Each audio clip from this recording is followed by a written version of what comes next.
Muchtar bersama teman-teman saya di sini, Haikal Kurniawan, Managing Editor Suara Kebebasan, lalu ada kontributor kami Renaldi Adi dan Samuela Christine, mengucapkan selamat datang pada teman-teman yang sudah menyediakan waktunya malam ini untuk bergabung dalam forum kebebasan bersama Suara Kebebasan malam ini.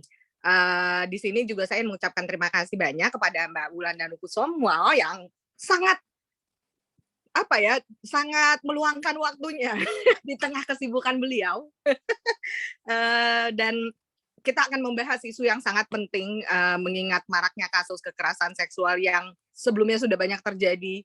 Lalu ada RUU TPKS yang tengah akan dibahas dan mengapa itu juga penting bagi Suara Kebebasan yang mengusung nilai-nilai libertarian untuk mendorong penguatan hukum ya, landasan hukum yang jelas mengenai hal ini. Untuk teman-teman yang belum mengenal Suara Kebebasan bisa cek di suarakebebasan.id, tapi mohon maaf sekarang ini website kami karena gedung cyber itu terbakar kemarin, jadi ada masalah juga untuk merestore websitenya, tapi jangan khawatir, ada media sosial kami baik di kanal YouTube, Facebook, Line, Twitter, Instagram yang teman-teman bisa cek dan follow untuk mengenal Suara Kebebasan. Pada dasarnya kami adalah portal yang mengusung, memperkenalkan, dan mempromosikan gagasan libertarian yang diantaranya adalah soal menjunjung tinggi kebebasan individu, kebebasan ekonomi, pasar ekonomi bebas, dan tentu penegakan hukum. Forum Kebebasan adalah satu dari sekian kegiatan kami selain publikasi online. Teman-teman juga jangan sungkan kalau merasa ide-idenya juga sejalan dengan Suara Kebebasan untuk mengirimkan ke redaksi @suarakebebasan @gmail redaksi suarakebebasan@gmail.com. Kita harus pakai email itu dulu nih sementara. Lalu kita juga punya kelas libertarian yang sebenarnya untuk memperkenalkan gagasan-gagasan soal libertarianisme juga, dan teman-teman juga feel free kalau ingin mengirimkan resensi film atau buku yang memang membahas tentang gagasan kebebasan. Topik yang kami angkat juga beragam dan untuk dasar-dasar libertarian teman-teman bisa cek juga di IG kami Suara Kebebasan karena kami juga ada program namanya Liberty Talks gitu. Jadi selain forum kebebasan yang kami lakukan tiap bulan itu ada 2 kali. Nanti bisa informasi lebih lanjutnya akan dijelaskan juga oleh Haikal. Tidak berpanjang-panjang, karena saya juga nggak sabar mendengarkan paparan dari Mbak Wulan. Jadi saya serahkan ke Haikal untuk memandu diskusi kita malam ini. Terima kasih, salam kebebasan.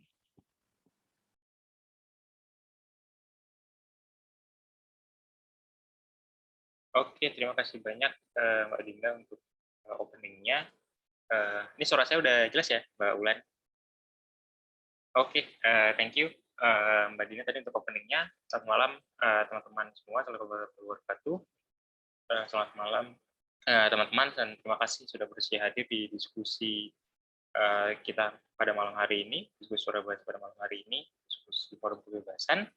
Nah, untuk topik malam hari ini kita akan membicarakan mengenai isu kekerasan seksual di Indonesia dan juga pentingnya kerangka hukum untuk menghapuskan kekerasan seksual di negara kita di Indonesia. Nah, isu kekerasan seksual ini merupakan satu isu akhir-akhir ini bukan hanya kembali mencuat gitu ya, bukan hanya di media sosial, tapi juga banyak di ruang diskusi dan juga di media massa juga.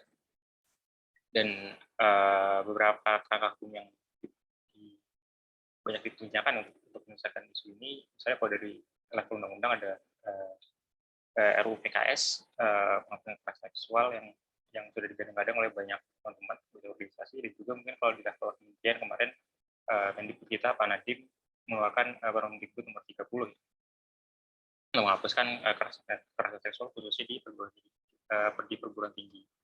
Nah, bersama kita untuk narasumber sudah hadir Mbak Wulan. Beliau merupakan co-founder Literasitas Indonesia dan juga kepala bidang konseling di kampus Binus Internasional. Thank you Mbak sudah bersedia hadir jadi speaker di diskusi kita malam ya hari ini, hari Jumat malam kita ganggu malam harinya. Thank you banget Mbak Wulan. Nah, kita bersama Mbak Wulan kita akan membicarakan isu yang sangat penting ini dan juga sangat sensitif dan juga sangat penting gitu, untuk kita bahas. Mungkin tanpa panjang lebar, ada persilakan Mbak Ulan untuk memaparkan materinya. Dipersilakan Mbak. Terima kasih Haikal, terima kasih Dinda sudah mengundang dan memberikan kesempatan untuk ngobrol malam ini, dan salam kenal juga buat teman-teman yang sudah bergabung di diskusi malam ini. Saya nanti lebih posisinya ngajak ngobrol aja ya, karena sesungguhnya saya juga sama kok pusingnya dengan situasi yang dihadapi sekarang ini. Pertanyaan saya satu, nih jadi kalau besok-besok ada kasus kekerasan seksual lagi, ini beneran nggak bisa minta perlindungan kemana-mana ya? Malam ini saya akan berbagi, saya share screen ya Haikal ya. Oke. Saya akan berbagi tentang kecemasan yang sudah kami rasakan sebenarnya sejak tahun, pertama kali saya mendirikan Lentera Sintas Indonesia itu tahun 2011. Waktu itu berangkat dari keresahan. Ketika suatu malam saya pulang dari meeting, terus lagi scrolling Twitter, waktu itu anak Twitter banget, terus melihat begitu banyak jokes di timeline yang menjadikan perkosaan sebagai bahan bercandaan. Stres ngelihatnya, marah, duh kok gini amat sih. Tapi kemudian juga jadi tertampar, pemahaman masyarakat memang masih begini ya tentang isu kekerasan seksual, masih menganggap ini adalah sesuatu yang bisa dijadikan bahan candaan. Oleh karena itu, sejak tahun 2011, waktu itu saya kepikiran, bisa sih marah-marah balik di Twitter, tapi 2-3 hari kemudian orang lupa, atau saya bisa melakukan sesuatu untuk membuat perubahan meskipun cuma sedikit. Modal nekat dan modal dengkul 2011 bersama 2 orang teman mulai mendirikan Lentera Sintas Indonesia, sebuah lembaga nirlaba yang memberikan layanan psikososial, dampingan psikososial untuk penyintas kekerasan seksual. Mungkin sebelumnya saya perkenalkan diri dulu ya. Ternyata tidak ada slide yang saya memperkenalkan diri, mohon maaf. Nama saya Wulandari Kusumo, saya salah satu pendiri Lentera Sintas Indonesia. Sehari-hari berprofesi sebagai konselor di kampus BINUS University Internasional dan juga sebagai dosen. Dan saya hari ini di sini mau berbagi tentang temuan dari hasil survei nasional kami yang kami lakukan 2 kali di tahun 2016 dan 2019. Dan saat ini kami juga sedang mencoba melakukan survei yang ketiga untuk melihat spektrum-spektrum baru dari pelecehan seksual di ruang publik. Judulnya Tip of the Iceberg, karena seperti yang kita sama-sama ketahui, statistik itu selalu puncak gunung es aja. Karena pada kenyataannya, yang sesungguhnya terjadi itu jauh lebih gede daripada yang kelihatan. Tapi we gotta start somewhere kan ya, dan pada saat kita meluncurkan survei ini, waktu itu kita cita-citanya satu, semoga data kita bisa menjadi pelengkap atau penguat angka-angka pelaporan yang setiap tahun diterbitkan dalam catatan tahunan Komnas Perempuan. Mungkin banyak dari teman-teman yang sudah lebih paham juga dari saya tentang fenomena kekerasan seksual di dunia. 1 dari 3 perempuan, ini angkanya WHO ya teman-teman, 1 dari 3 perempuan di seluruh dunia ini akan mengalami physical atau sexual violence oleh partner intimnya. Jadi ini bisa jadi suami, pacar, pasangan, dan sebagainya. Sementara kalau di Indonesia sendiri, kalau di Indonesia sendiri dalam setiap 2 jam, 3 perempuan mengalami kekerasan seksual. Khawatirnya sekarang angkanya sudah semakin tinggi ya. Kalau kita melihat sekarang ini semakin tinggi angka kekerasan seksual yang dilaporkan, di satu sisi kesannya, wah kabar buruk ya, angka kekerasan seksual semakin meningkat. Tapi di sisi lain mungkin kita juga perlu mengamini bahwa sudah muncul kesadaran pada yang lebih tinggi pada masyarakat untuk melakukan pelaporan. Meskipun nanti di hasil survei saya akan kita coba lihat ya, bagaimana laporan itu kemudian ditindaklanjuti. Oke, tahun 2016 bersama Magdalene dan Change.org kami mencoba meluncurkan sebuah survei tentang fenomena kekerasan seksual itu sendiri. Dan kami berhasil menjangkau 25.000 netizen sebagai responden dengan demografi seperti yang teman-teman bisa lihat di sini. Mayoritas adalah penduduk di daerah perkotaan ya. Dan responden terbesar itu ada di usia 18 sampai 24 tahun, disusul dengan 25 sampai 34 tahun, dan peringkat ketiga dari 35 sampai 44 tahun. Kemudian juga dari sini teman-teman bisa melihat bahwa tidak ada ternyata yang aman dari resiko mengalami kekerasan seksual.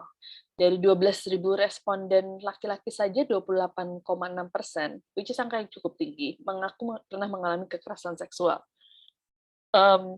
Untuk perempuan tentunya lebih tinggi lagi, transgender adalah yang tertinggi, dan kekerasan seksual ini mencakup kekerasan verbal, fisik, pemaksaan melihat konten porno, intimidasi, ancaman melakukan aktivitas seksual, dan juga perkosaan.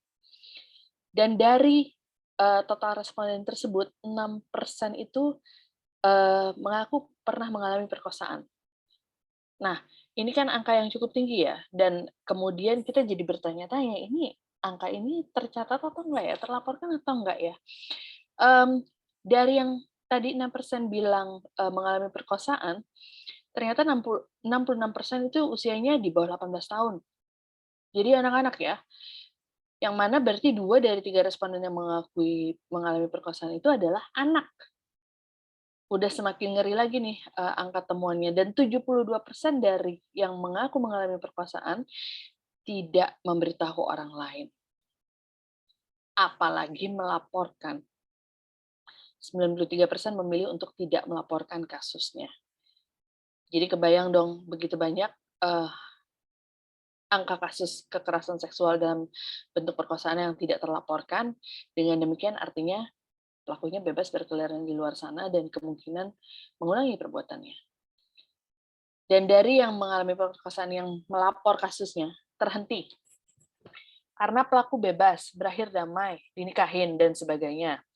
Dan 1% dari yang mengalami perkosaan, cuma 1% yang kasusnya diusut tuntas oleh pihak berwajib. Ini mungkin karena buktinya terlalu kuat, tidak terbantahkan, pengacaranya jago, atau pelapornya ini kuat menjalani prosesnya. Karena proses menjalani pelaporan hukum, terutama untuk kasus-kasus kekerasan seksual, ampun deh teman-teman. Saya pernah ngedampingin seorang korban perkosaan waktu itu, dan ketika kita berada di ruang tunggu kantor polisi, itu saya aja yang sebagai pendamping ya, merasa luar biasa tidak nyaman, karena orang tuh yang pada pengen lihat dong, secakep apa sih, mana sih orangnya, dan sebagainya, dengan muka yang kepo dan tidak membantu sama sekali, tapi justru mengekspos si penyintas atau si pelapor itu pada situasi yang lebih semakin membuat dia merasa tidak nyaman. Jadi bisa dipahami kalau kemudian itu baru satu contoh kecil ya, belum lagi dalam prosesnya gitu, ketika harus melakukan pembuktian fisik, menjalani persidangan, dan sebagainya. Bukan tidak mungkin itu membuat orang mikir ulang untuk meneruskan proses hukumnya. Nah, ketika akhirnya kita nanya, ya udah deh, apa sih alasannya korban tidak lapor ke penegak hukum? Yang paling tinggi itu takut disalahkan. Yang kedua, takut tidak didukung keluarga. Kemudian diancam atau diintimidasi dan bantuan hukum mahal, sama takut dinikahkan dengan pelaku.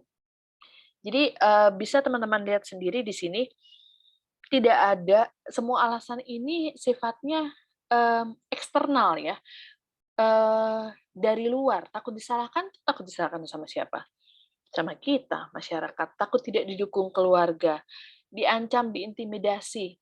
Sama siapa ya? Sama pelaku, dari pihak luar juga. Bantuan hukum mahal.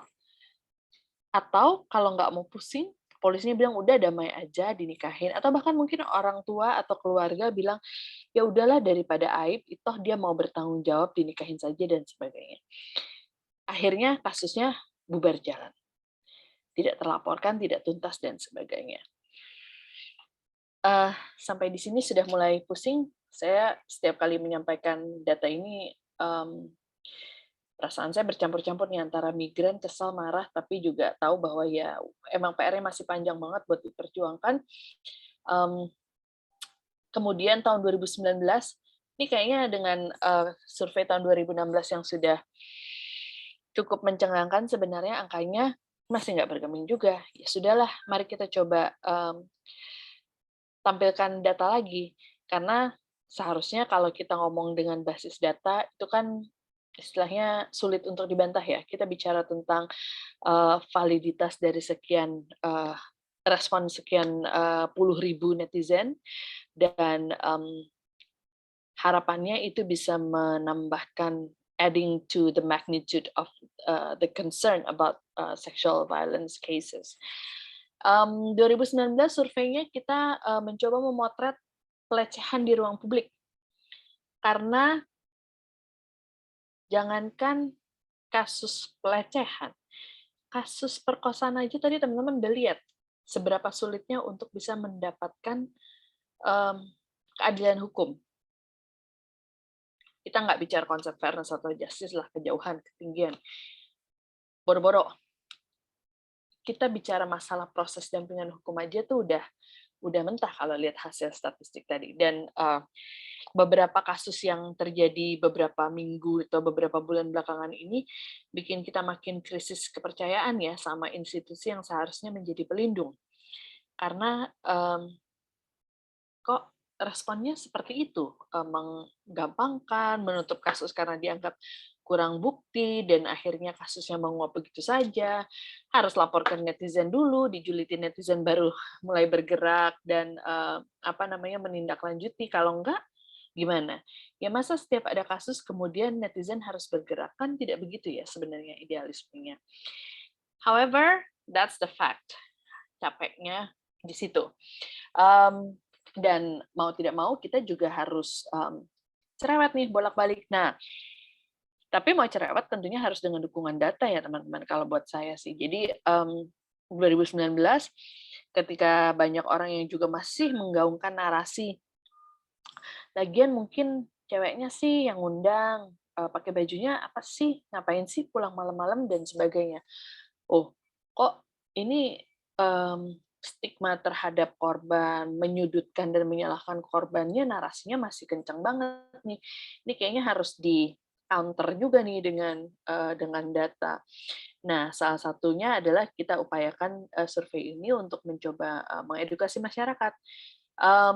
Respondennya lebih besar lagi kali ini, 62.000 responden dari berbagai penjuru Indonesia. Saya nggak tampil, tapi kalau nanti teman-teman ada yang tertarik dengan hasil lengkapnya, saya bisa share linknya. Itu kedua survei ini available online di linknya change.org ya. Jadi 64% dari responden yang berjenis kelamin perempuan bilang pernah mengalami pelecehan seksual di ruang publik. 11% dari laki-laki dan 69% dari gender lainnya mengaku pernah mengalami pelecehan seksual di ruang publik. Balik lagi, nggak mandang ya jenis kelamin dan gendernya apa. Dan ini menggaungkan hasil yang sama dengan survei sebelumnya, di mana 52 responden mengalami pelecehan seksual di bawah 16 tahun. Jadi akses atau pelecehan seksual yang dialami oleh anak berarti jatuhnya ya kalau di bawah 16 tahun ini tinggi sekali, dan kemungkinan besar pelakunya kalau pada anak itu adalah orang-orang yang bertanggung jawab atau memiliki akses kepada anak, orang-orang yang biasanya dipercaya oleh orang tua atau dari lingkaran terdekatnya sendiri. Nah, bentuk pelecehan seksual yang sering dialami responden selama tahun 2018. Ini surveinya kita jalankan selama 1 tahun waktu itu. Mulai dari siulan, komentar tubuh, disentuh, main mata, komentar seksis. Berhubung tidak ada istilahnya, tidak ada physical damage yang bisa dijadikan evidence, yang bisa dijadikan pembuktian untuk pelaporan, agak mimpi lah kalau untuk melaporkan kasus ini dan berharap bisa ditindaklanjuti. Terlepas dari bentuk-bentuk pelecehan seksual di ruang publik ini terjadi dan dialami. Kemudian lokasi pelecehan seksual di ruang publik yang dialami perempuan, laki-laki, dan gender lainnya seperti teman-teman bisa lihat di sini, mayoritas itu benar-benar di tempat umum, di tempat terbuka yang seharusnya banyak orang. Jadi bahwa kasus pelecehan seksual itu pasti terjadi di tempat sepi atau kasus perkosaan itu tiba-tiba ada sosok dari kegelapan menerjang dari balik semak-semak dan segala macam, itu mitos sebenarnya. Karena sesungguhnya yang terjadi adalah satu, bisa terjadi di mana saja, bisa terjadi kepada siapa saja, dan bisa dilakukan, dan biasanya dilakukan oleh orang yang punya akses kepada kita. Ya ketika kita di tempat publik tentu ini kita terbuka possibility, kemungkinan untuk terpapar oleh siapa saja, dan oleh karena itu resiko kita untuk mengalami pelecehan seksual juga semakin tinggi. Nah, waktu pelecehan seksual di ruang publik, mayoritas itu justru paling tinggi siang hari dan sore hari. Malam hari dan dini hari malah jarang. Karena apa ya? Karena siang hari dan sore hari atau bahkan pagi hari itu kan waktunya orang-orang beraktivitas di area publik. Dan oleh karena itu, sekali lagi, bukan dalam kegelapan, mengendap-endap dari balik semak-semak, tapi yang seringkali terjadi adalah ketika kita jalan di terminal bus atau mau menuju ke suatu tempat, keluar dari kantor, mau makan ke kantin, kemudian disiulin, baru masuk mall, "Assalamualaikum Ukti, bales dong cantik," dan sebagainya. Nah, hal-hal seperti itu sangat mungkin terjadi di ruang publik dan dikategorisasikan sebagai bentuk-bentuk pelecehan seksual. Bajunya seksi kali.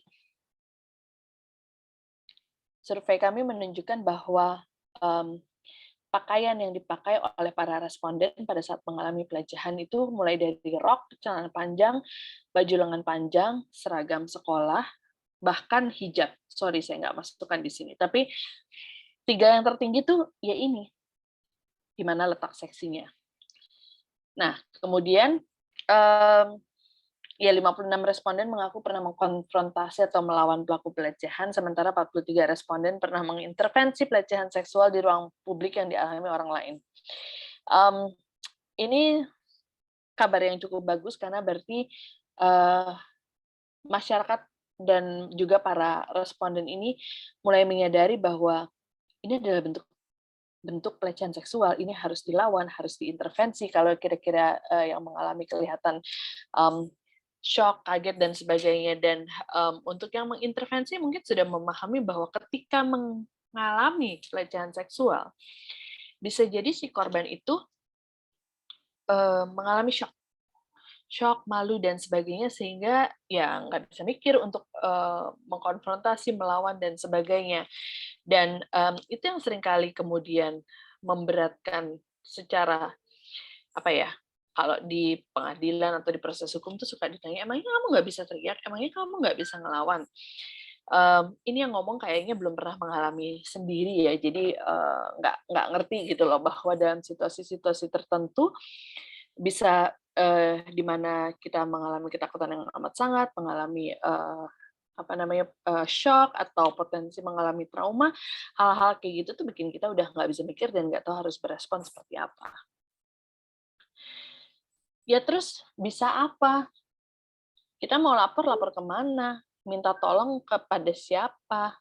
Di mana perlindungan bagi korban dan penyintas? Saya nggak punya jawaban untuk ini. Ya, saya tahu sih secara prosedural harus lapor kemana, minta tolong kepada siapa, dan idealnya bagaimana perlindungan bagi korban dan penyintas. Tapi ketika kita bicara apakah itu ada, saya nggak punya jawaban yang definitif untuk hal itu. Karena ya bisa sih secara prosedural misalnya lapor ke polisi. Tanggepin apa enggak? Karena kita juga melihat banyak kasus-kasus yang kemudian mental karena dianggap kurang bukti dan sebagainya. Sehingga polisi mau kurang bukti. Loh, sebagai institusi kepolisian bukannya seharusnya membantu proses penyidikan dan membantu mengumpulkan bukti ya. kenapa jadi beban itu diberikan kepada penyintas untuk menjadi penyedia bukti juga. Dan kalau kita bicara perlindungan bagi korban dan penyintas, pembuktian gimana ya, di Indonesia itu proses hukum tuh selalu menuntut penyintas atau korban yang membuktikan bahwa itu terjadi. Bukannya pelaku disuruh membuktikan bahwa itu tidak terjadi. Jadi penyintas atau korban itu harus bisa memberikan bukti, keterangan visum, ya pembuktian fisik lah ya, yang mana itu sangat sulit dilakukan. Kenapa? Teman-teman bayangin, lagi berdiri di pinggir jalan, terus ada genangan air dan ada mobil lewat dan kemudian teman-teman kecipratan genangan air kotor itu. Refleks kita pertama adalah pengen pulang, ganti baju, mandi dan sebagainya. Itu baru kecipratan genangan air kotor. Bayangkan kalau teman-teman mengalami tindak kekerasan seksual seperti perkosaan. Sementara untuk pembuktian fisik hanya bisa dilakukan dalam kurun waktu misalnya 2 kali 24 jam. Dengan catatan tidak melakukan sesuatu yang compromising evidence, nggak mandi, nggak ganti baju, nggak ini, nggak itu, dan sebagainya. Sedangkan bagi seseorang yang mengalami shock pasca peristiwa traumatis seperti itu, nggak bisa ditentuin bahwa kemudian dia bisa langsung, saya mau lapor. Banyak sekali korban atau penyintas kekerasan seksual yang kami dampingi dan kami dampingi di Lentera Sintas Indonesia itu seringkali baru bisa memproses, baru menyadari bahwa itu adalah sebuah tindak perkosaan lama setelah terjadinya kejadian. Bahkan yang mayoritas yang datang ke kami itu rata-rata adalah penyintas kekerasan seksual di masa kecilnya. Mau menuntut hukumnya gimana? Pelakunya juga mungkin sudah meninggal kali ya, sudah entah kemana tahu, sudah tidak bisa dilacak dan sebagainya. Dan apakah kalaupun melapor kemudian ada pendampingan psikososial, dimudahkan prosesnya, dibuat nyaman, dikasih konseling untuk penyintas atau korban dan sebagainya, ya itu sih sebenarnya yang dipropos oleh RUU TPKS yang mana hari ini, mohon maaf, hari ini apa kemarin ya? Kembali gagal masuk prolegnas 2021. Padahal kemarin baru saja ada kasus yang sangat viral yang membuat kita semua bertanya-tanya ini mau nunggu berapa banyak korban lagi sih sampai akhirnya dianggap sebagai isu yang penting, sudah menyalakan tanda bahaya, sudah jelas bahwa kita dalam kondisi darurat kekerasan seksual, mental lagi. Jadi negara di mana? Itu pertanyaan saya. Mungkin selebihnya kita bisa diskusi ya, berbagi frustrasi, Haikal. Oke, terima kasih banyak. Terima kasih banyak Mbak Ulan untuk pemaparan tadi yang sangat komprehensif. Kita masuk ke sesi tanya jawab. Jadi kalau misalnya di sini ada teman-teman, bapak-bapak, ibu-ibu yang ingin bertanya atau ingin berkomentar atau mungkin punya pandangan terkait dengan tadi yang bisa disampaikan oleh Mbak Ulan, bisa raise hand. Nanti saya selaku moderator akan berikan kesempatan bicara dan juga menyampaikan komentar langsung kepada Mbak Ulan, atau bisa juga lewat chat kalau misalnya lagi berhalangan tidak bisa menyampaikan secara langsung. Nanti saya selaku moderator akan bacakan pertanyaan atau komentarnya yang ditujukan kepada Mbak Ulan. Nah, mungkin Mbak, kalau ini sambil menunggu ya Mbak. Ya, sambil menunggu sambil menunggu pertanyaan atau komentar dari teman-teman. Kalau dari saya pribadi, saya mungkin lebih fokus ke implementasinya Mbak. Jadi saya ingat saya pernah ngobrol dengan salah seorang teman gitu ya, yang mungkin punya pandangan cukup skeptis gitu dengan aspek penegakan hukum, dan dia bilang saya dukung gitu, gue dukung banyak kerangka hukum yang ditujukan untuk menyelesaikan kasus Indonesia gitu, ini korban. Dan melindungi penyintas, gitu, fokusnya pada penyintas, pada korban. Tapi yang jadi pertanyaan adalah apakah ada ketika katakanlah misalnya undang itu lolos atau mungkin Nadiem misalnya Mas Nadiem mengeluarkan Kemendikbud itu gitu. Sebenarnya kita bisa make sure kalau itu diimplementasikan gitu, karena analoginya udah banyak produk-produk undang-undang yang ditujukan untuk melindungi korban gitu ya.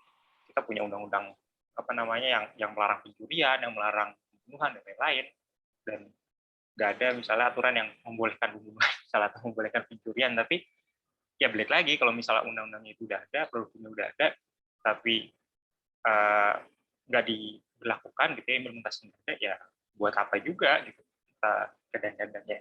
That's my final argument gitu. Dan ketika dia ngomong itu juga agak ya, jadi sebenarnya agak kepikiran juga gitu kan. Ya to some extent itu make sense gitu. Kita mendukung salah satu produk yang bagus, tapi di sisi lain kalau misalnya kita nggak bisa memberikan kepastian bahwa itu akan diimplementasikan secara baik, ya gimana gitu. Is it worth it to fight for that? Itu mungkin pertanyaan yang agak-agak devil's advocate ya, tapi itu menurut saya kayak ya itu bukan pertanyaan yang nggak make sense sih, itu sama kan make sense juga gitu. Mungkin dipersilakan ke Mbak Ulan. Thank you. Iya. Ini kan sebuah proses evolutif ya, Haikal ya. Selama saya nih pemain baru lah ya istilahnya dalam isu ini, baru sejak 2011 gitu, dan itu aja sudah melihat bahwa ini emang bukan sesuatu yang akan bisa selesai dalam semalam. Kemarin saja ketika Nadiem menerbitkan Permendikbud KS ya, di beberapa media saya melihat dia juga bersiap-siap dengan tindakan koersif atau memaksa untuk implementasi, di mana institusi pendidikan yang tidak memberlakukan atau tidak menerapkan Permendikbud KS akan diancam akreditasinya dan sebagainya. Saya nggak tahu sih seberapa jauh itu memungkinkan untuk dilakukan, maksudnya meskipun saya sendiri ada di institusi, tapi maksudnya apakah langkah koersif seperti itu akan bisa memastikan implementasinya akan terjadi atau tidak, karena implementasi bisa saja dipaksakan, tetapi mindset-nya bisa berubah atau tidak. Nah, sesungguhnya awareness raising inilah proses evolutifnya yang nggak akan bisa selesai hanya dengan satu atau dua pengesahan produk undang-undang. Tapi bahwa produk undang-undang tetap perlu, iya, tentunya. Karena kalau nggak, 10 tahun terakhir ini dalam upaya perjuangan saya bingung kalau misalnya ada yang nanya, kalau saya mengalami pelecehan seksual, saya bisa lapor apa enggak? Harusnya bisa, tapi ternyatanya enggak. Kan kita sebagai sebagai orang yang memperjuangkan isu ini jadi conflicted sendiri ya, kok gini, dan enggak selesai juga isunya. Tapi balik lagi, skeptis ya, siapa yang enggak melihat situasinya seperti ini. Bisa diimplementasikan, bisa aja, dengan mungkin ya seperti yang Nadiem kemarin coba terapkan ya, beberapa langkah-langkah yang sifatnya koersif. Tapi apakah itu akan merubah mindset? Ya nanti dulu. Gitu. Mungkin iya, itu kali ya Haikal ya. Makanya it's quite frustrating actually. Berbagi frustrasi aja sama teman-teman. Ini udah ada 2 nih yang tunjuk tangan, by the way.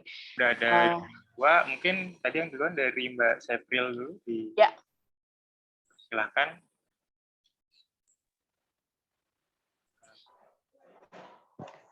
Halo, selamat malam.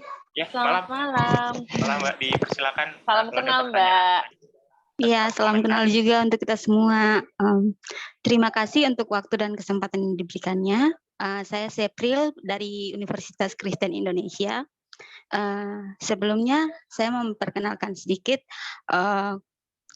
Saya juga merupakan satu PIC dari Posapa yang didirikan oleh P2T, P2T, P2A, yang mana Posapa itu Pos Sahabat Perempuan dan Anak. Posapa sendiri sudah berdiri sejak khususnya perguruan tinggi sudah resmi didirikan pada tahun lalu, ya Desember tahun lalu. Ini tadi saya juga sependapat ya sama Mbak Ulan tentang bagaimana kalau korban itu nanti dia mau lapor kemana, sedangkan baru beberapa bulan kemarin juga sempat geram karena ada tagar-tagar juga yang percuma lapor satu instansi yang ya gitu ya, yang tadinya kita harus berlindung ke sana tapi kenyataannya ya begitu. Kadang teman-teman juga apa ya, saya pernah menangani satu mahasiswa yang dia percaya untuk curhat ke saya, terus saya bilang, "Kenapa kamu tidak lapor polisi?" Ya, "Kenapa kamu tidak melapor ke itu?" Terus dia bilang, "Saya pernah lapor ke sana." Terus tapi mereka tanya, pada saat ini sharing aja ya, pada saat dia melapor ke sana, itu malah ditanya sama beberapa oknum gitu, tanya seperti, apa pada saat itu Anda merasakan menikmati gitu. Nah, pertanyaan seperti itu kan kayak menusuk korban, membuat down, lebih membuat down ya. Jadi ya gimana ya, lembaga yang kita harapnya untuk mengayomi, tapi ternyata seperti ini. Terus kemarin-kemarin saya baca-baca berita juga tentang ini, ya sepertinya kementerian kita barusan terbangun ya. Dia bagaimana Ibu Bintang bilang, Indonesia, beliau sudah mengumumkan bahwa Indonesia sekarang darurat kekerasan seksual terhadap perempuan dan anak. Oke, sebenarnya sudah dari lama Bu, ya seperti itu ya. Tapi mungkin baru. Ya, satu saran dari saya saja. Pertama saya minta terima kasih untuk teman-teman aktivis ya yang tertarik sama isu ini. Tidak henti-hentinya untuk bersuara, membantu pemerintah untuk bersuara, memberikan edukasi semampunya kita kepada orang-orang sekitar kita. Kalau memang ada lembaga itu, satu lembaga yang kita harapkan tidak bisa membantu kita, ya kitalah menjadi agen ya, menjadi agennya. Pertanyaan saya untuk Mbak Wulan, bagaimana sih cara yang efektif untuk membuat masyarakat awam ya, yang masyarakat untuk peduli tentang orang-orang di sekitar yang mengalami kekerasan seksual, karena kadang-kadang korban kekerasan itu juga, saya setuju, mereka juga tidak mau mengungkapkan. Kemarin saya mendengar, karena saya sering membagikan tentang kekerasan seksual di media sosial saya, terus tiba-tiba saya di-chat sama tetangga di kampung halaman saya yang jauh terpencil di Papua sana. Dia bilang, "Kak, kita di kompleks sudah ada 2 orang loh yang diperkosa sama ayah tirinya." Loh, saya kaget, "Hah, di kompleks yang kecil itu?" Ya, jadi kita tidak bisa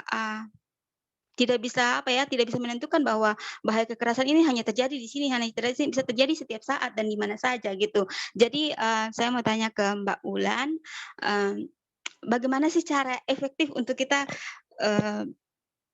mengajarkan kepada masyarakat untuk sama-sama menjaga untuk tidak terjadi ya, maksudnya tidak terjadi ini, harapan kita aja untuk tidak terjadi, atau setidaknya mengurangi kasus kekerasan ini di lingkungan kita sendiri.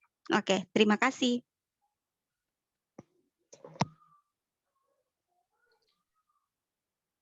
Aku langsung jawab atau gimana, Haikal?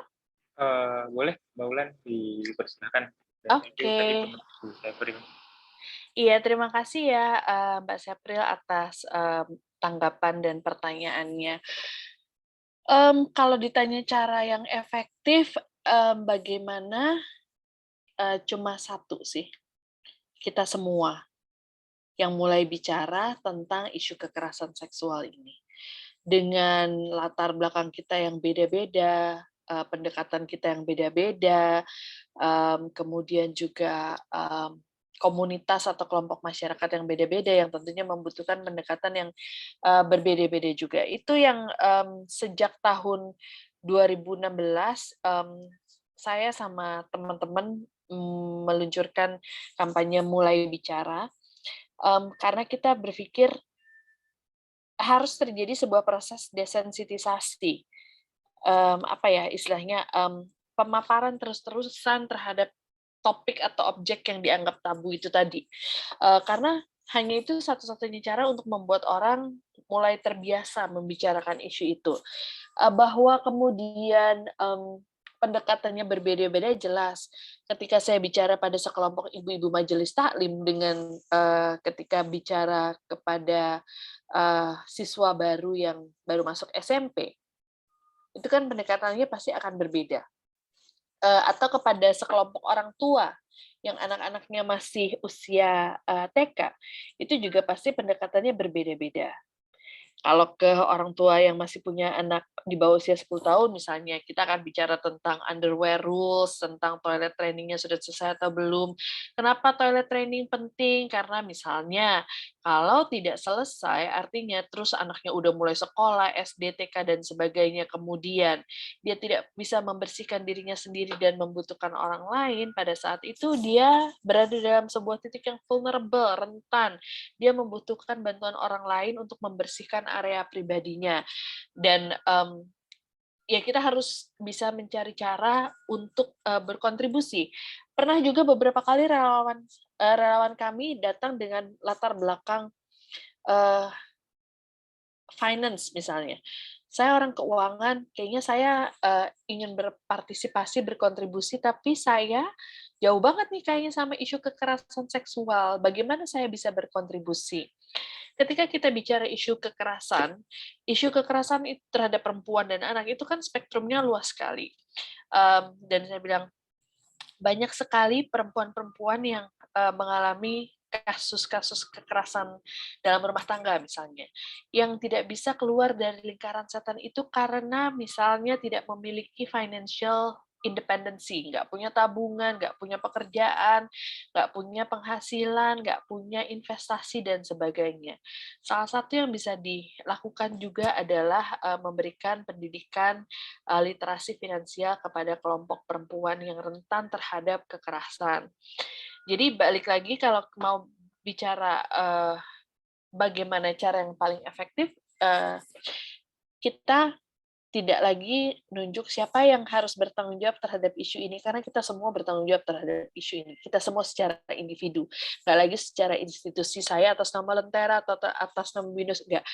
Tanggung jawab saya sebagai seorang Wulan adalah memberikan pemahaman, informasi, edukasi tentang isu ini dari berbagai aspek, membicarakan dari berbagai jendela atau dari berbagai pintu yang kita rasa nyaman. Jadi memang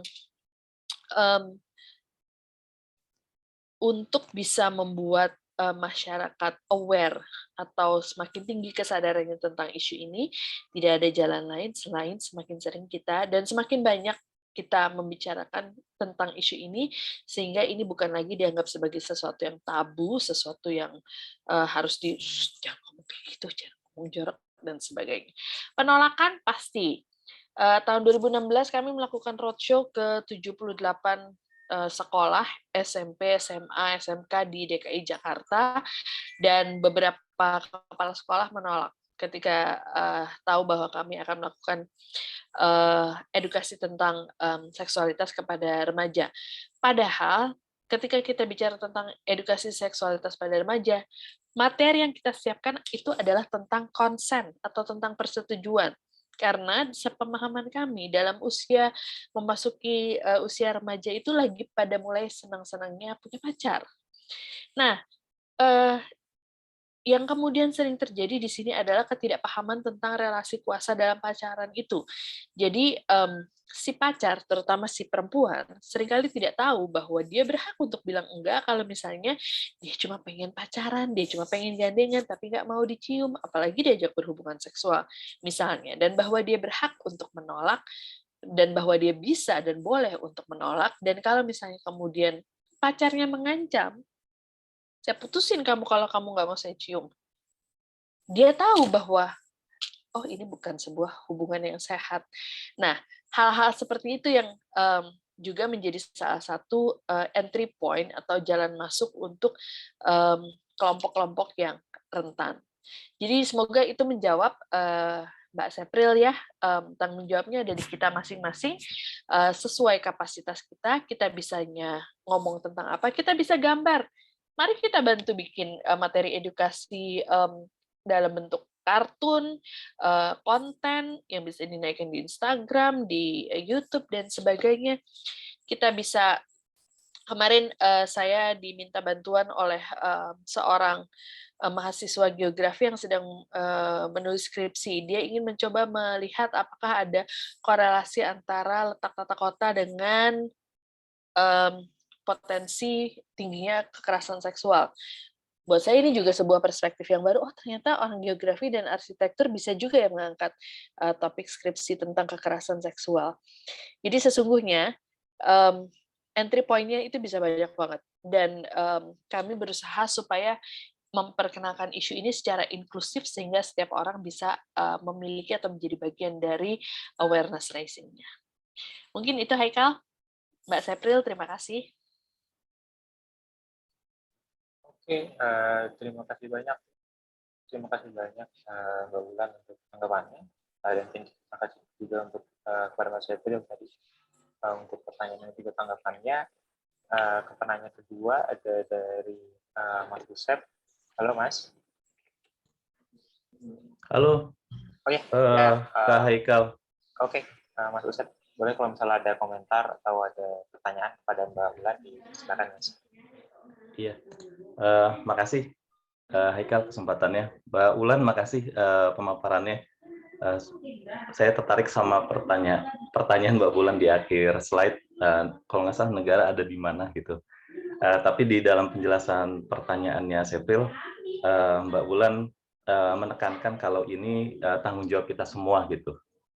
Nah, yang saya tanyakan tuh seputar itu Mbak Ulan. Jadi kalau kita ngerujuk konten pemulihan korban pada RUU PKS atau yang sekarang namanya TPKS itu, tetap ada PKS-nya, meskipun Partai Keadilan Sejahtera nggak dukung undang-undang ini.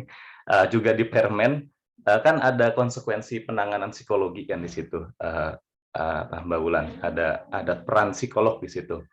Nah, saya ngelihat ada dua tantangan di sini ketika kita sertakan negara dengan perangkat hukumnya itu. Yang pertama adalah tantangan anggaran negara gitu. Jadi kalau penanganan psikolog ini dibebankan pada negara, ya akan ada kebutuhan anggaran yang akan larinya nanti pemungutan pajak yang jadi gede gitu. Dan itu yang kena warganya, bukan pemerintah itu yang digaji sama uang rakyat gitu. Itu pertama. Yang kedua, tantangan subjektivitas korban gitu.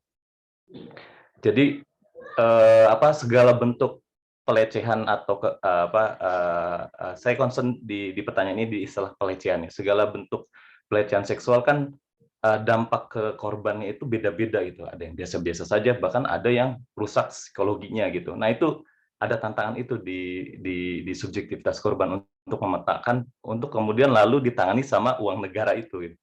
Nah dari dua tantangan ini di teman-teman psikolog itu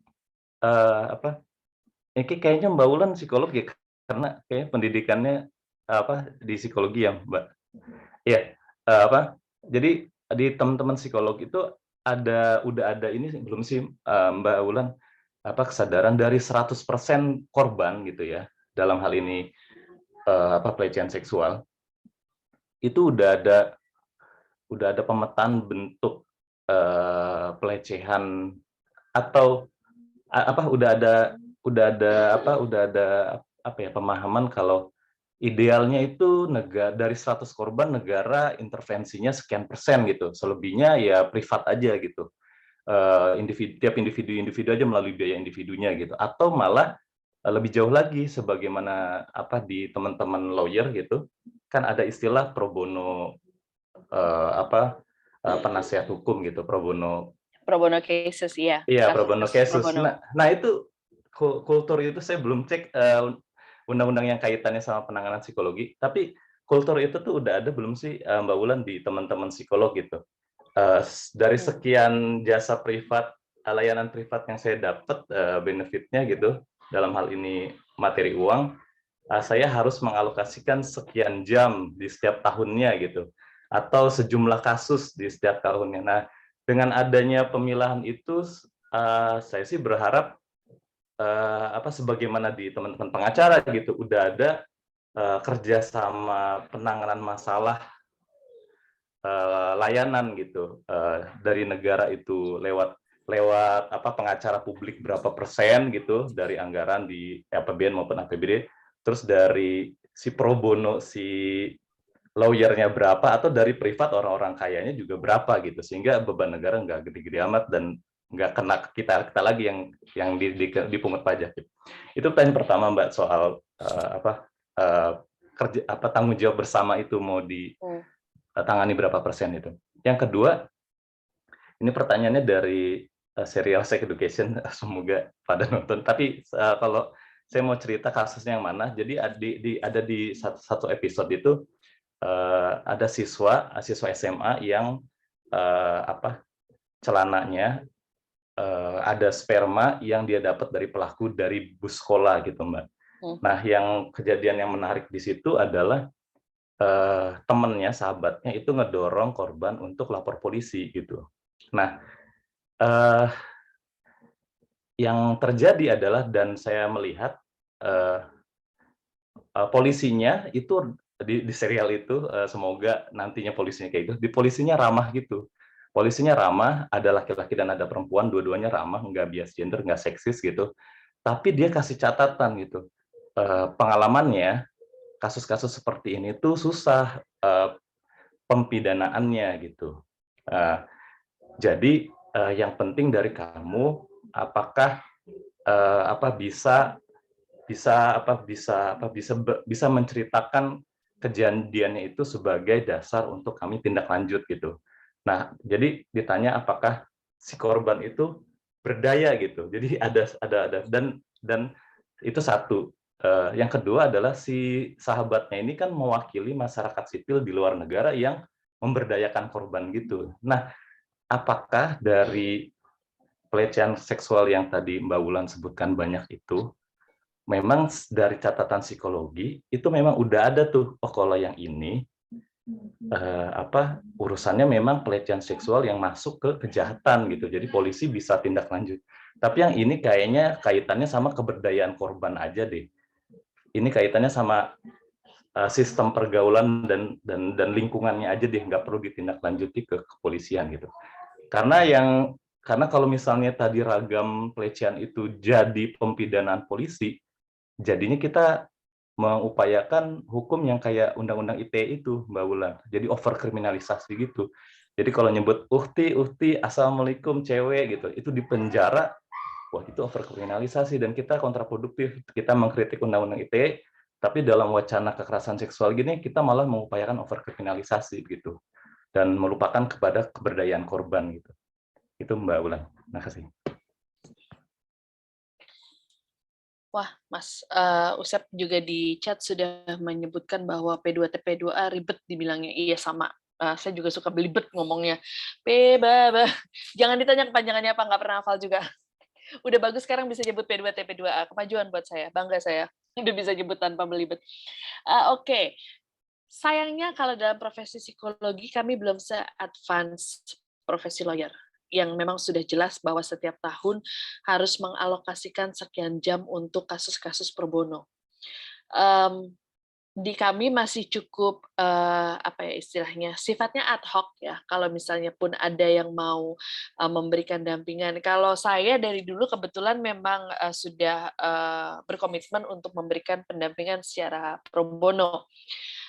Jadi memang kasus-kasus yang yang saya dampingi juga biasanya memang sifatnya pro bono. Meskipun di Lentera Sintas Indonesia sendiri kami berupaya untuk juga memberdayakan para penyintas sebagai pendamping, karena kami inginnya tentunya pendampingan ini bisa dilakukan meskipun tidak ada tenaga profesional.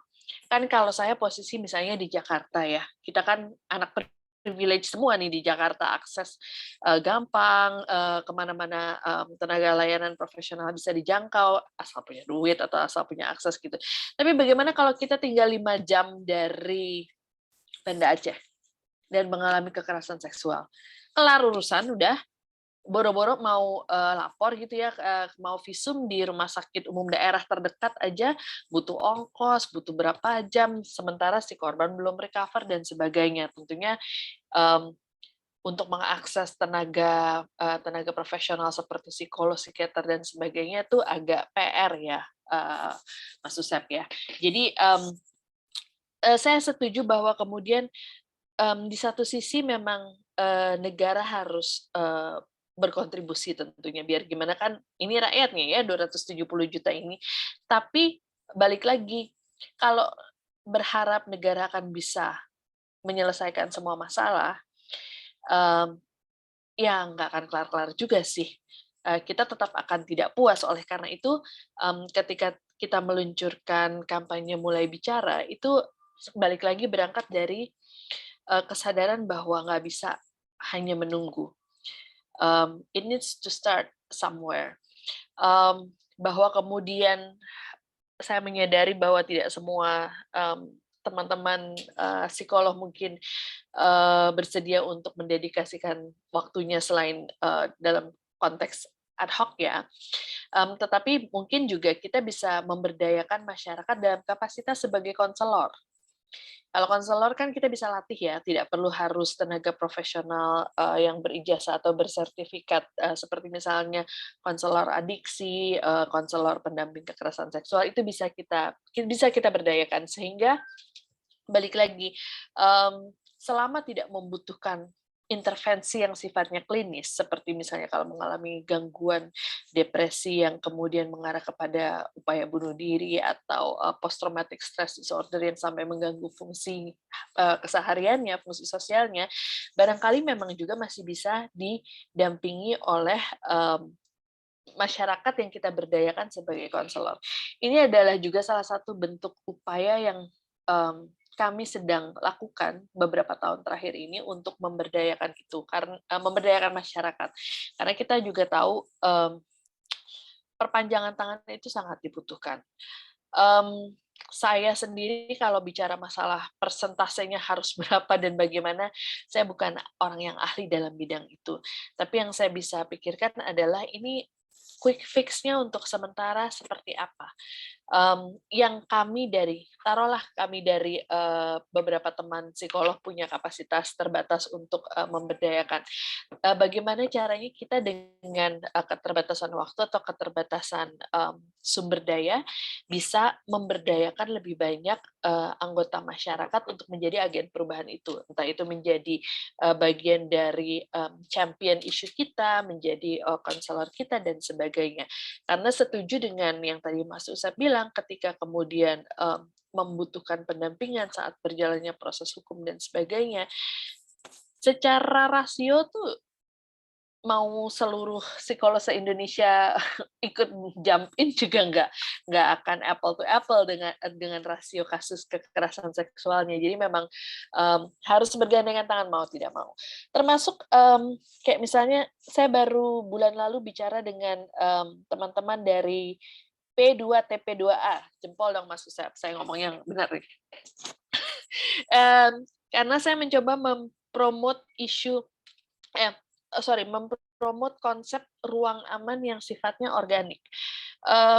Selama ini kalau misalnya ada orang yang mengalami isu kekerasan seksual, KDRT dan sebagainya, kalau mau lari ke rumah aman atau shelternya P2TP2A itu agak jauh ya.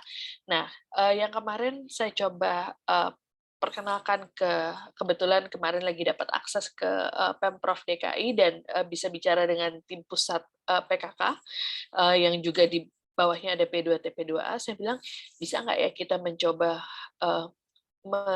mengestablish atau membangun ruang aman yang sifatnya berbasis masyarakat di level RW.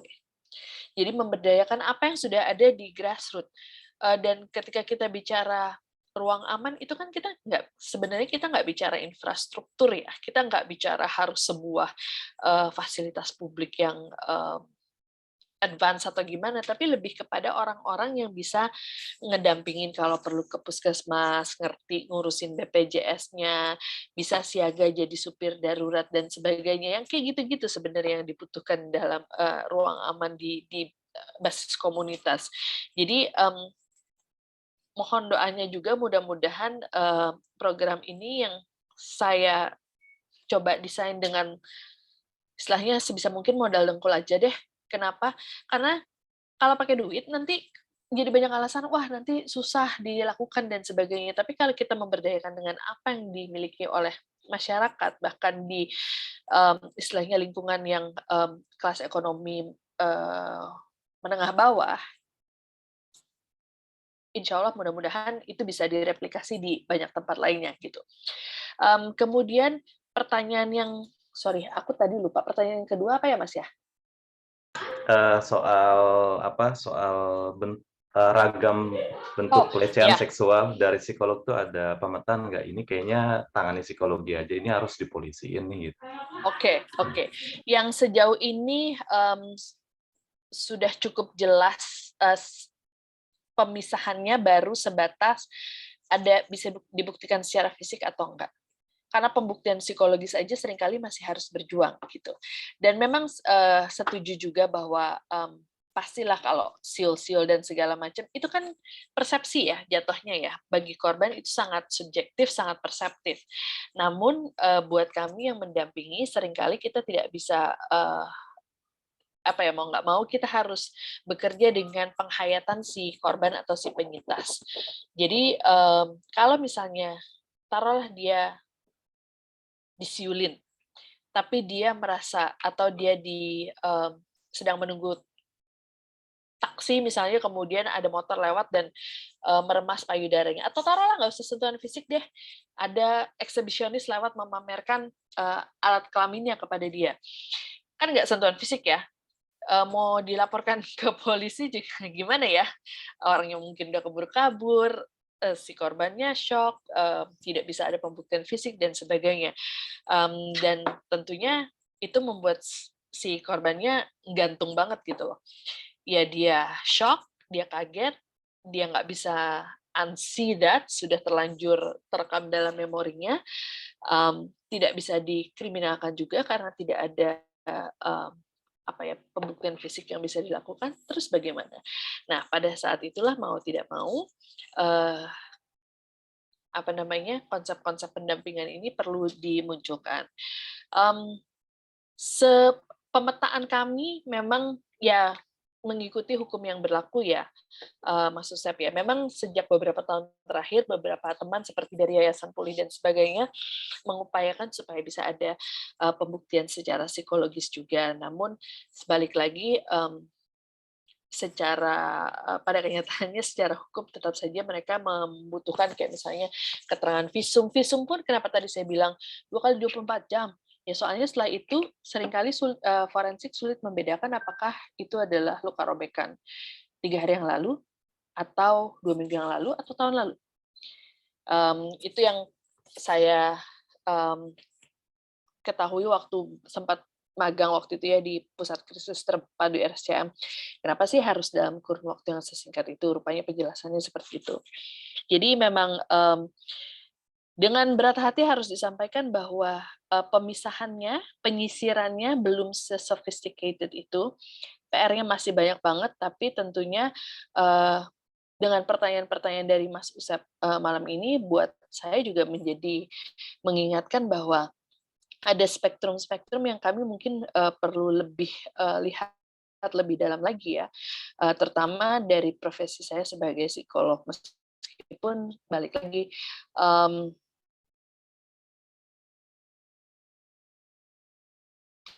when there's no kayak kemudian layanan pembimbingannya terhenti. Semoga enggak ya Mas Usep ya. Terima kasih ya buat insight dan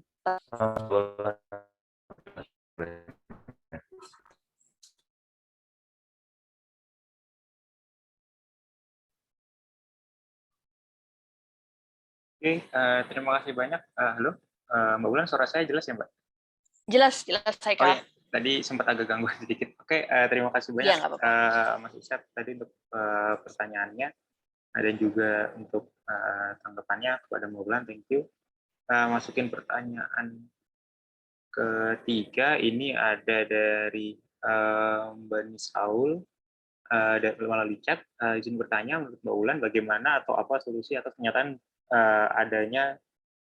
ada kesulitan pembuktian kasus kekerasan seksual. Ini mungkin juga dengan tadi sempat dibahas ya Mbak ketika menanggapi pertanyaan dari Mas Isyad. Ini gimana Mbak solusinya dan juga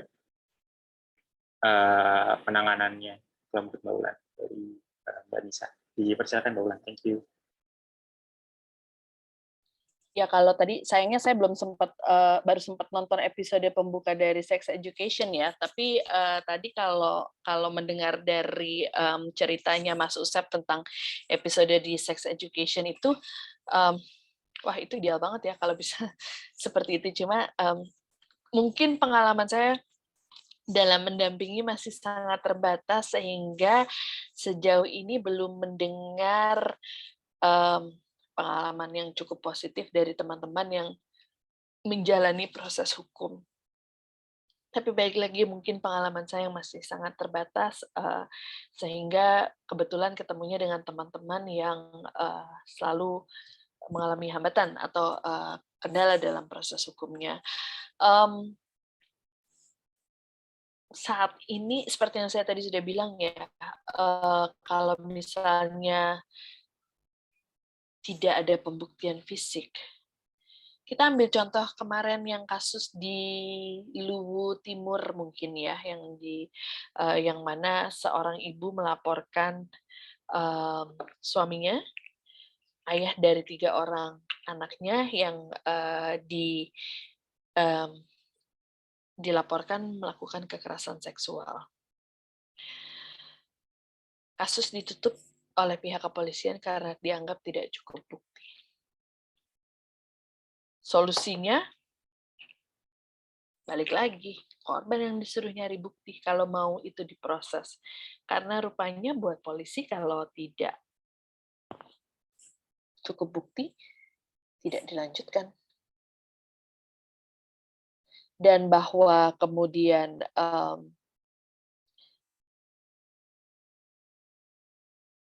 pihak aparat hukum yang seharusnya mungkin harus dibedakan antara sebagai penyidik itu harus bersikap skeptis sama tidak sensitif ya. Tadi Mas Usep atau Mbak Sepdel ya, saya lupa, yang ngomong tentang aparat hukumnya aja masih bisa bilang korban harus ditanya bisa menikmati nggak pada waktu kejadian dan sebagainya. Saya nggak heran kalau di lapangan ditemukan komentar-komentar seperti itu karena di tahun 2017 saya pernah harus berhadapan atau meminta konfirmasi dari pemimpin institusi tersebut melalui sebuah surat terbuka karena waktu itu beliau juga memberikan pertanyaan yang sama kepada BBC waktu itu dan beliau bilang ya korban perkosaan mungkin harus ditanya pada saat mengalami perkosaan itu menikmati atau tidak. Atau di tahun 2013 ketika salah satu calon hakim agung waktu itu dalam fit and proper test-nya ketika ditanya apakah pelaku perkosaan mendapatkan hukuman mati atau enggak, kemudian dia tertawa dan dia bilang nggak perlulah kan korban sama pelaku sama-sama menikmati dan kemudian Komisi 3 DPR ikut tertawa bersama pernyataan itu. Jadi teman-teman bisa bayangin ya kalau calon hakim agung, kalau pemimpin dari institusi yang seharusnya protect, serve, melindungi dan melayani masih punya cara berpikir seperti itu, gimana yang di bawah-bawahnya? Jadi kalau misalnya buktinya nggak cukup, ya bubar jalan. kecuali kemudian seperti yang tadi sudah disampaikan dan juga bisa dilihat di hasil survei, ya harus ada pembuktian yang cukup kuat. Saya nggak enak banget ini ngomongnya, tapi faktanya yang selama ini saya temui di lapangan seperti itu. Semoga di luar sana dan di luar sepengetahuan saya dan teman-teman yang selama ini mendampingi, ada kasus-kasus yang lebih beruntung dan mendapatkan perhatian atau penanganan yang lebih empatik, yang lebih berpihak kepada korban dan sebagainya. Itu Haikal, dengan berat hatiku sampaikan.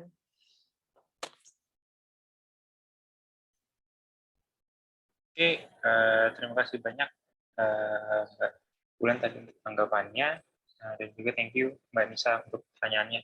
Saya ada pertanyaan lagi lewat Japri dari Mbak Dinda tadi, yang tolong ditanyakan juga.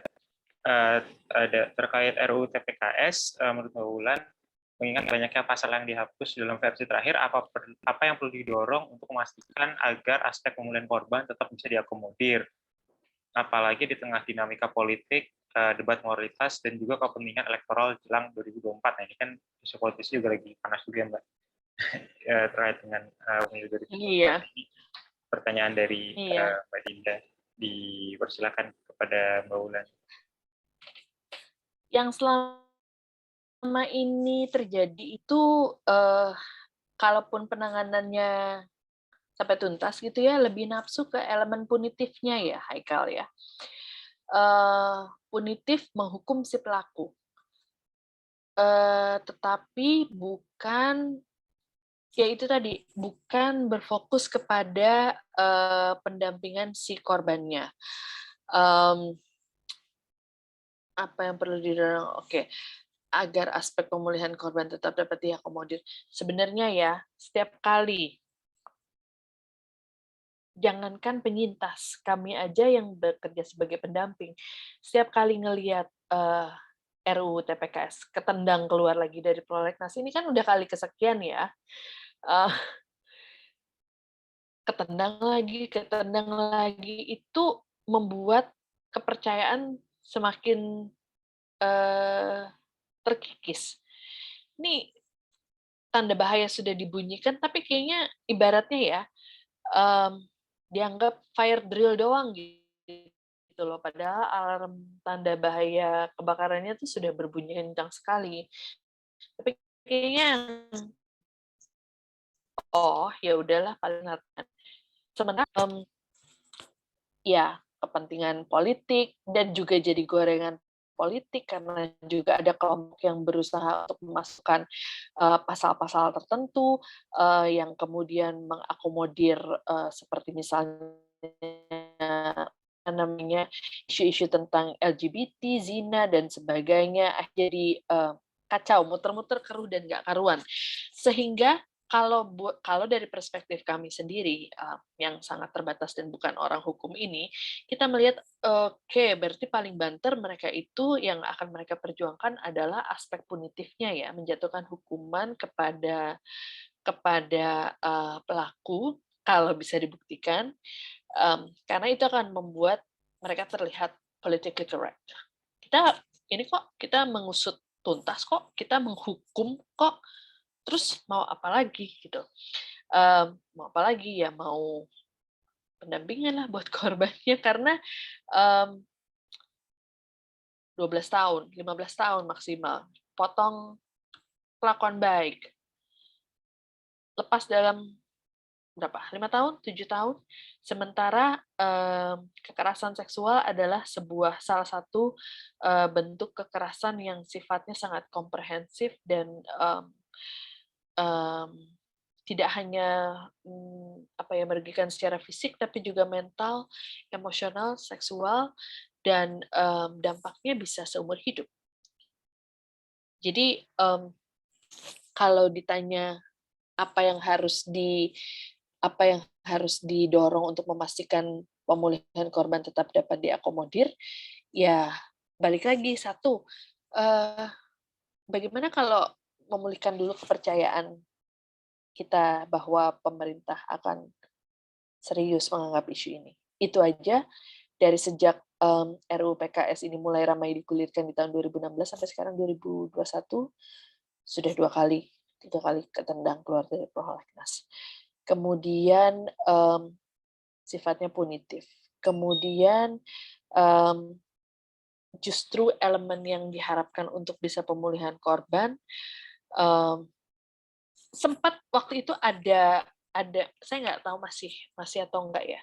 Tapi kalau di Prof DKI setahu saya visum itu sudah digratiskan untuk korban kekerasan seksual. Tapi saya harus cek ulang juga ya apakah masih demikian atau enggak, karena kami juga pernah mungkin 2-3 tahun yang lalu harus istilahnya mengeluarkan biaya untuk visum seorang dampingan kami. Jadi juga agak bingung ini sebenarnya masih atau enggak sih. Kemudian juga ya itu tadi mungkin ya, membagi proporsi antara memastikan bahwa aspek punitifnya terpenuhi, tapi juga kalau kita itu ya ketika aspek punitif dijatuhkan di dalam penjara itu kan seharusnya merupakan sebuah correctional facility, tapi pada kenyataannya tidak ada aktivitas koreksional yang dilakukan, tidak ada modifikasi perilaku yang dilakukan, sehingga yang terjadi adalah bisa jadi ya setelah menjalani hukuman keluar aja, tidak ada perubahan mindset, perilaku, atau other correctional activities lainnya. Sementara pelaku seringkali begitu udah dianggap korban atau penyintas setelah pelakunya dihukum dianggap udah ya beres ya, terima aja ya. Masalah kemudian harus berjuang dengan trauma, PTSD dan segala macam, dan itu juga biaya yang tidak murah dan seringkali menimbulkan dampak ekonomi juga terhadap misalnya terhadap produktivitas si perempuan dan sebagainya. Itu juga tidak pernah diperhitungkan dalam kerugian akibat kejahatan kekerasan seksual ini. Mungkin itu yang bisa aku sampaikan dari pertanyaannya Dinda ya, Haikal ya.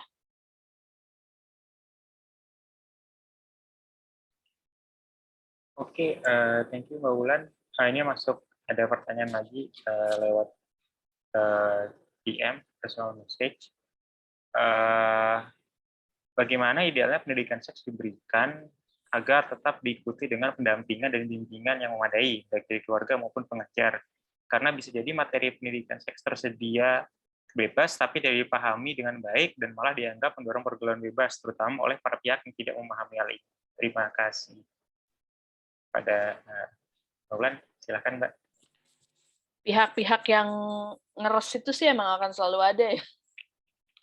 Pokoknya kalau dengar pendidikan seks itu yang dipikir pasti mau mengajarkan aktivitas seksualnya ya, padahal sebenarnya tidak.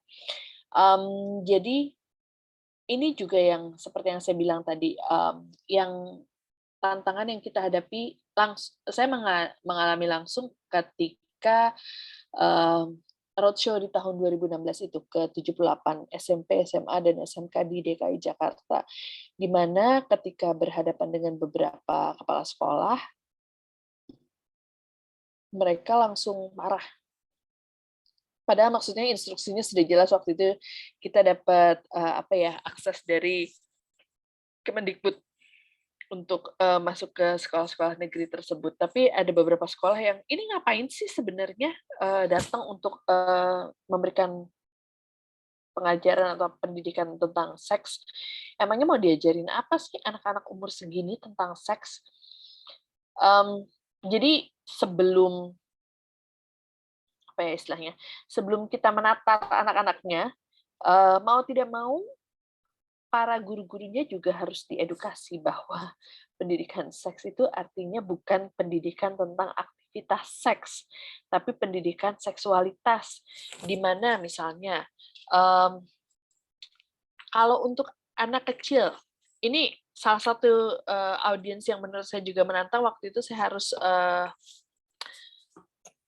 memberikan pendidikan seks di TPQ, Taman Pendidikan Quran, sebuah majelis taklim di dekat rumah saya tinggal. Terus di hadapan para guru-guru ngaji, ustadz dan ustazah, saya harus ngomong tentang pendidikan seks. Tentunya saya nggak bisa ngomong.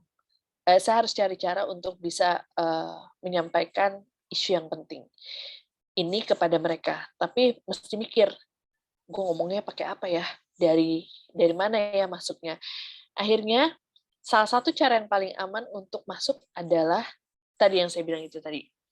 Underwear rules, tentang bagaimana mengajarkan anak bahwa area-area tubuhnya yang ditutup oleh pakaian dalam itu tidak boleh disentuh oleh siapapun, kecuali orang tuanya, itu pun harus dengan seizin anaknya dan memang apabila ada keperluan, atau oleh dokter ya, kalau misalnya mau melakukan pemeriksaan. Jadi kita mengajarkan tentang safe unsafe touch, kita sentuhan yang aman dan sentuhan yang tidak aman, kita mengajarkan tentang pentingnya toilet training, kita mengajarkan tentang gimana caranya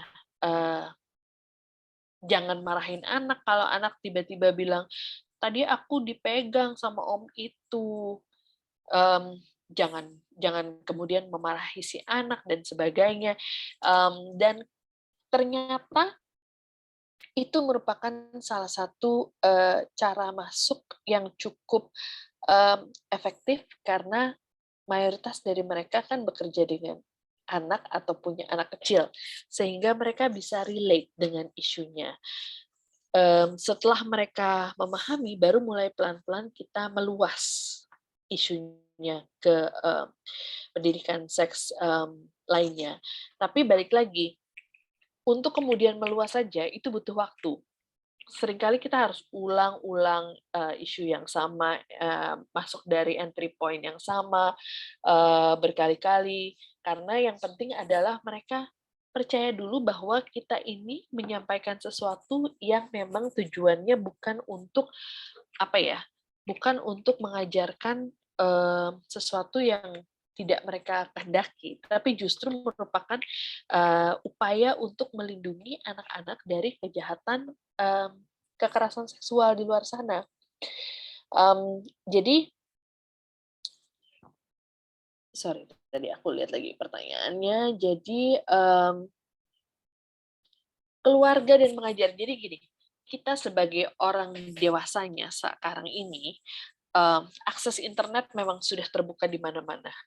Oleh karena itu, kita harus mau nggak mau punya tanggung jawab pribadi untuk mengedukasi diri sendiri juga tentang isu-isu kekerasan seksual dan seksualitas itu sendiri. Kenapa? Supaya kalau besok-besok anak kita yang nanya, lebih baik mereka nanya ke kita daripada cari tahu sendiri dan atau cari tahu dari sumber lain dan kemudian malah informasi yang didapat salah. Bahwa itu harus dimasukkan ke dalam kurikulum, betul. Tetapi bagaimana cara memasukkannya? Nah, itu entry point-nya yang juga harus dipikirkan dengan hati-hati. Karena selama ini kan paling pendidikan seksualitas itu sebatas mata pelajaran biologi, tentang alat reproduksi, dan sebagainya. Itu saja, karena saking jarangnya diomongin, jadi sekalinya ada pelajaran biologi tentang alat reproduksi, kemudian semuanya norak. Ngomongin tentang alat reproduksi, biologi nih. Padahal sesungguhnya itu sesuatu yang istilahnya bukan sesuatu yang perlu bukan sesuatu yang perlu ditabukan, dan proses desensitisasinya itu bisa dimulai sejak awal. Saya tahu ada beberapa sekolah swasta yang sudah menerapkan pendidikan keputraan dan keputrian sejak masih SD, dan menurut saya itu adalah inisiatif yang sudah sangat bagus. Paling enggak ada sebuah titik balik dari pendidikan seks ini. Cuma memang belum semuanya. Saya nggak tahu kalau di sekolah negeri ya kurikulumnya, tapi di beberapa sekolah swasta sudah mulai diperkenalkan. Dari beberapa swasta bahkan sudah mulai dari beberapa 10-20 tahun yang lalu. Tapi sekarang juga sudah semakin banyak berkembang. Tapi balik lagi, sebagai pendidik sudah siapkah kita sendiri mengedukasi diri kita untuk bisa menyampaikan informasi itu kepada anak didik kita. Dan kemudian kalaupun memang mau masuk ke dalam kurikulum, entry point-nya seperti apa. Bahwa akan selalu ada orang yang mencurigai, udah pasti. Permendikbud KS saja kemarin ramai gara-gara satu kalimat konsen, persetujuan. Terus rame, digoreng kanan kiri, dimelarin kanan kiri, nggak karu-karuan. Padahal sesungguhnya bagi kami, praktisi-praktisi yang ada di perguruan tinggi, dengan adanya Permendikbud KS ini, memberikan guidance ya, atau arahan yang jelas tentang apa yang harus kami lakukan apabila terjadi kasus-kasus kekerasan seksual di dalam kampus. Dan tentunya saya rasa tidak ada institusi pendidikan yang istilahnya mempromosikan pergaulan seks bebas dan sebagainya misalnya, karena balik lagi itu adalah keputusan pribadi masing-masing individu. Tetapi kita juga nggak mau membiarkan ada predator-predator seksual bisa berkeliaran dengan bebas di dalam kampus tanpa ada konsekuensi apa-apa. Jadi mungkin itu yang bisa aku jawab untuk pertanyaan yang terakhir tadi ya, Haikal. Oke, terima kasih banyak Mbak Wulan. Nah, ini terkait dengan pertanyaan tentang education, pentingnya sex education ya. Jadi kalau yang lebih praktikalnya untuk ketemu di sini dan juga nanti, sorry Mbak Wulan, nanti di sini kan biasanya kita upload ke YouTube, aman ya Mbak? Berarti. Kenapa? Kalau kita upload ke YouTube berarti so far aman ya? Oh, silakan. Oh, silakan. Oke. Thank you Mbak. Ya, jadi mungkin untuk teman-teman viewers juga di channel Suara Kebebasan, khususnya para orang tua dan guru gitu. Kalau misalnya untuk resource sendiri Mbak, ketika misalnya mereka bingung gitu kan, tapi pertanyaan pertama tentang anak-anak yang lucu-lucu gitu kan seputar isu seksualitas, apa bayi adik dari mana kayak gitu-gitu kan. Atau mungkin cara-cara menyampaikan pendidikan seks dengan cara yang proper gitu. Katakanlah misalnya by age atau mungkin by dia level pendidikan gitu ya, SMP, SMA. Itu kira-kira ada resource yang bisa dijadiin acuan untuk orang tua dulu, misalnya Komnas Perempuan punya guidance-nya, atau mungkin dari, saya nggak tahu, mungkin dari LBH atau dari mana gitu, mungkin dari jurnal psikologi. Kalau jujurnya sih, aku sih lebih banyak nyari dari internet ya, aku sendiri juga ya. Jadi kayak misalnya kayak underwear rules itu, aku nyari dari internet, kemudian aku berusaha memahami ini apa sebenarnya, dan kemudian aku terjemahkan dalam konteks Indonesia gitu ya. Tapi kayak misalnya sesederhana gini,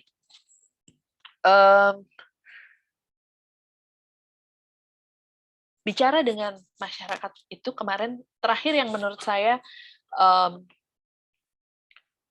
salah satu sukses lah. Sukses adalah berhasil bilang penis dan vagina di hadapan audiens yang berlatar belakang majelis taklim di ruang serbaguna sebuah masjid. Bukannya bermaksud disrespectful atau apapun, tapi saya bilang kita harus mulai membiasakan diri menyebut alat kelamin dengan nama sesungguhnya. Kalau penis saya bilang penis, kalau vagina bilang vagina. Biasa aja ngomongnya. Buktinya saya ngomong penis dan vagina, Bapak dan Ibu tidak ada yang menganggap bahwa saya sedang ngomong jorok. Tapi coba kalau saya bilang monas, burung, kue apem, terus semuanya pada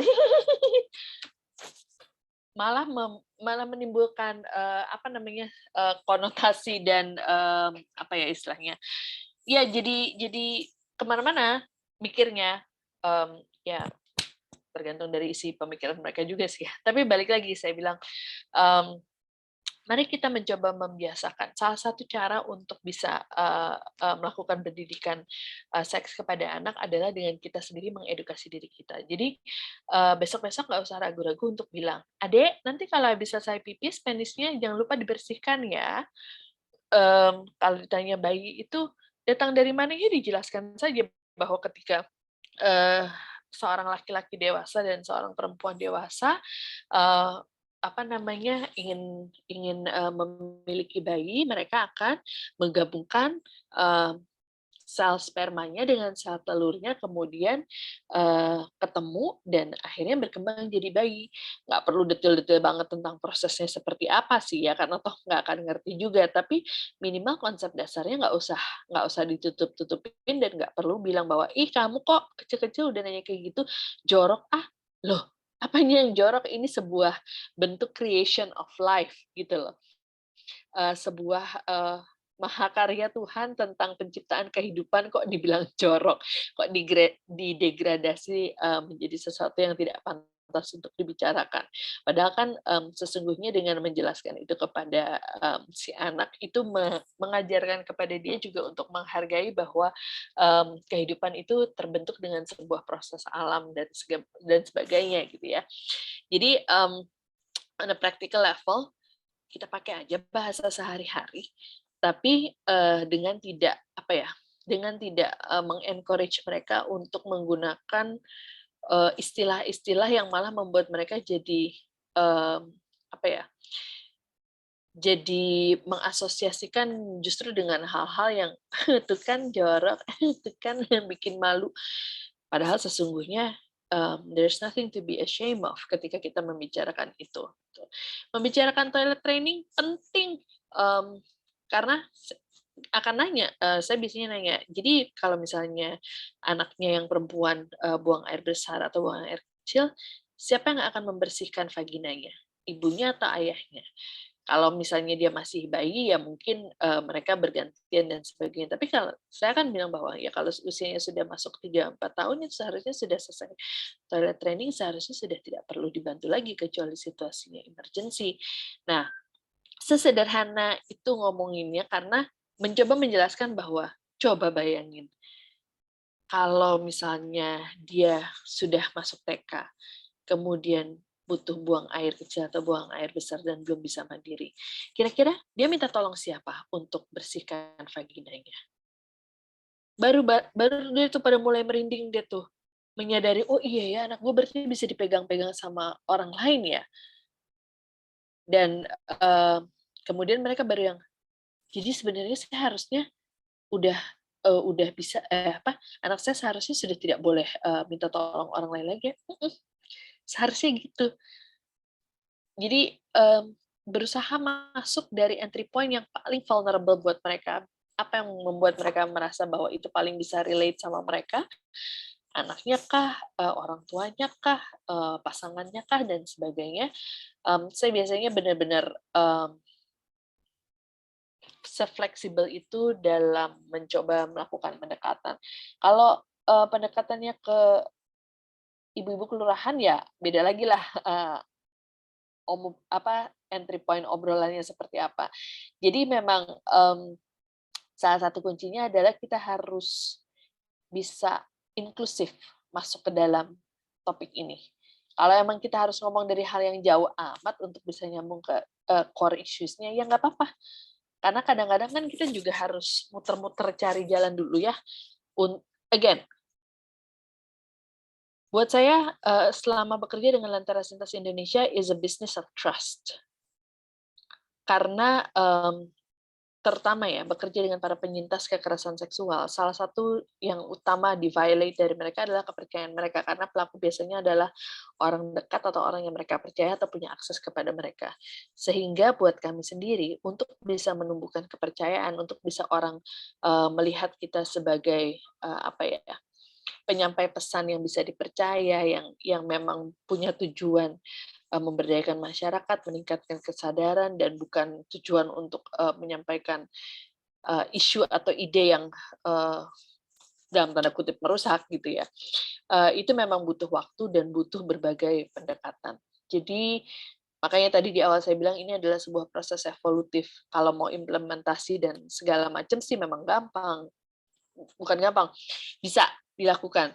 Tetapi apakah kemudian mindset-nya akan berjalan dengan koheren dengan si implementasi itu, yang terdulu mindset-nya juga harus dirubah dulu. Perubahan mindset ini berarti perubahan kultur, dan itu tidak bisa terjadi dalam satu malam, dan itu PR kita bersama. Gitu, Haikal. Oke, terima kasih banyak Mbak Ulan. Ini masuk ada pertanyaan lagi yang lewat personal message. Kalau nggak keberatan, Mbak Ulan boleh sharing pengalaman lintaras lintas ketika mengadvokasi mengenai kekerasan seksual ke penegak hukum. Mereka ada peraturan Kapolri soal prinsip HAM, tapi sayangnya masih banyak yang miss dalam penanganan kekerasan seksual. Dipersilakan Mbak Ulan. Sorry, agak hilang tadi, Haikal. Oh ya, Boleh tolong dikopas aja? Oh ya, boleh. Ini lagi saya kopas. Oke. Tentang sharing pengalaman, Mbak. Sharing pengalaman dari lintaras lintas, misalnya ketika membantu pendampingan pendampingan dan juga advokasi mengenai kekerasan seksual ke penegak hukum. Dan juga kalau Kapolri, kalau nggak salah sudah ada peraturan Kapolri tentang prinsip HAM ya. Tapi sayangnya masih banyak yang miss.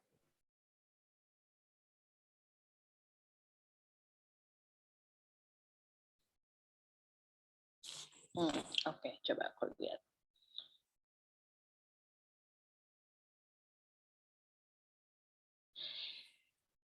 Iya, memang. Gimana dong? Kalau ya paling enggak ya, salah satu yang paling saya rasa nggak nyaman waktu itu mendampingi, jangankan untuk penyintasnya ya, buat kami aja yang pendamping tuh nggak nyaman sekali ketika si pelapor itu kayak dijadikan tontonan gitu loh. Pada pengen lihat kayak apa sih, secakap apa sih, seseksi apa sih, orangnya yang mana, terus ciri-ciri foto dari luar. Aduh, benar-benar deh.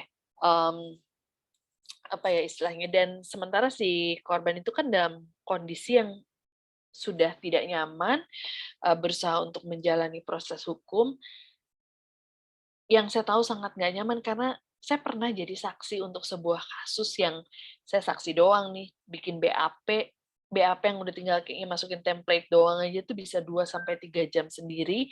Mungkin memang salah satu tujuannya ya untuk menimbulkan rasa tidak nyaman, melihat konsistensi jawaban dan sebagainya. Tapi itu ketika saya dalam posisi sebagai saksi yang nggak ada beban mental aja, udah stres. Bayangkan ketika kita adalah seorang korban atau penyintas kekerasan seksual yang seharusnya privasi kita, identitas kita diperlakukan secara konfidensial, secara rahasia, dan dilindungi, tapi kemudian itu dilanggar oleh para aparat hukumnya sendiri. Tentunya masih banyak banget ya hal-hal yang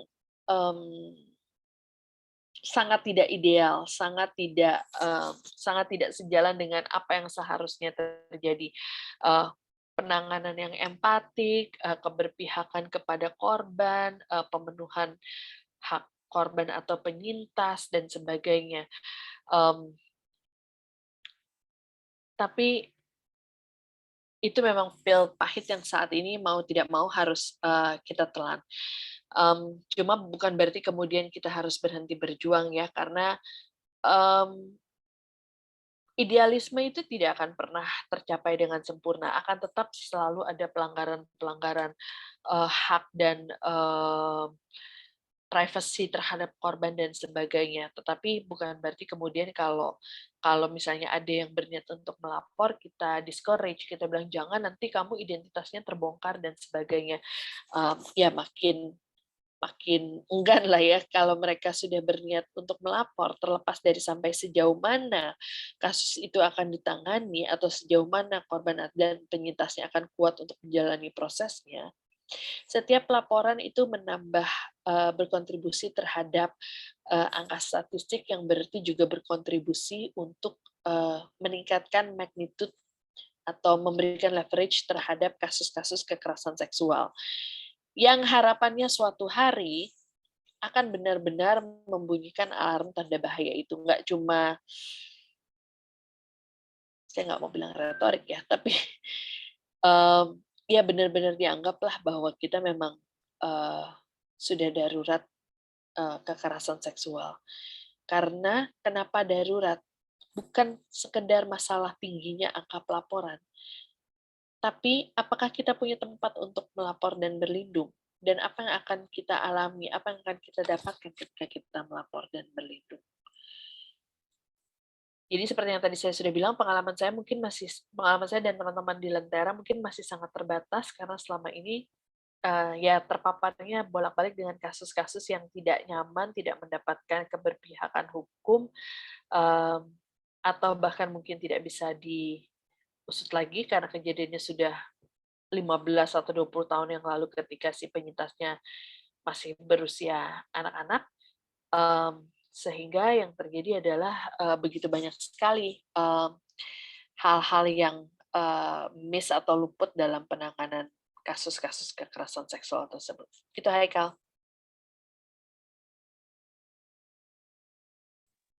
Oke, terima kasih banyak Mbak Ulan untuk tanggapannya. Ada pertanyaan lagi ini via chat dari Mas Nanang.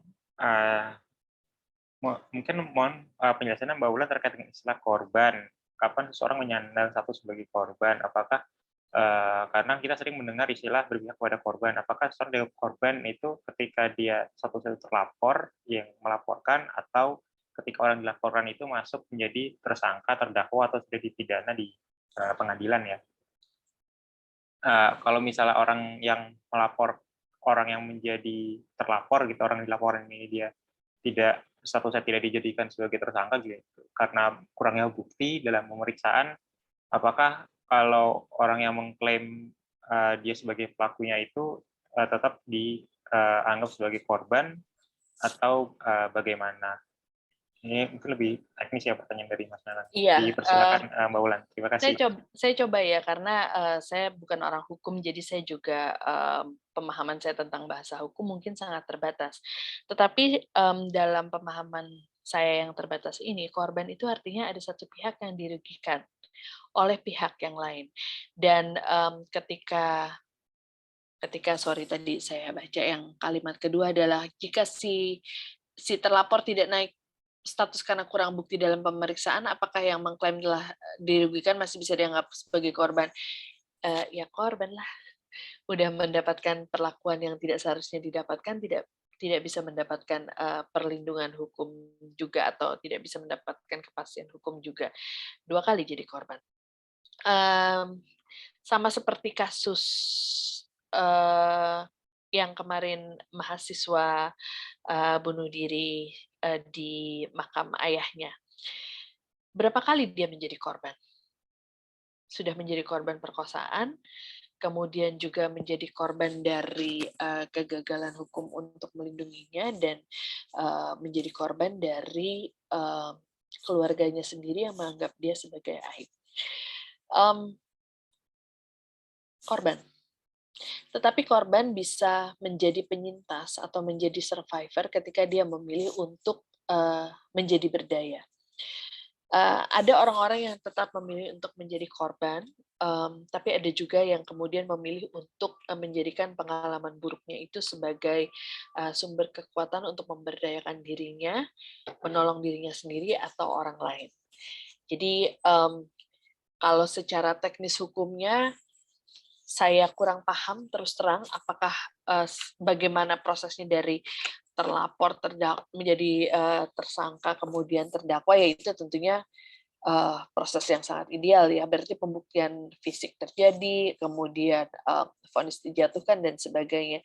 Tapi kan kalau kita lihat statistiknya, kemungkinan kecil sekali yang bisa sampai di tahap seperti itu. Selebihnya ya korban dari perangkat hukum yang mungkin memang tidak berpihak, ya artinya menjadi korban, menjadi pihak yang dirugikan, tidak memiliki kesetaraan atau kekuatan yang sama, akan tetapi ya seperti yang saya bilang tadi, mau bisa memilih untuk tetap menjadi korban atau bisa memilih untuk berdaya dan menjalani proses pemulihan dan kemudian membantu orang lain atau kembali menjalankan kehidupannya secara fungsional, meskipun itu bukan sesuatu yang mudah karena pastinya proses pemulihan yang harus dijalani itu sangat-sangat panjang.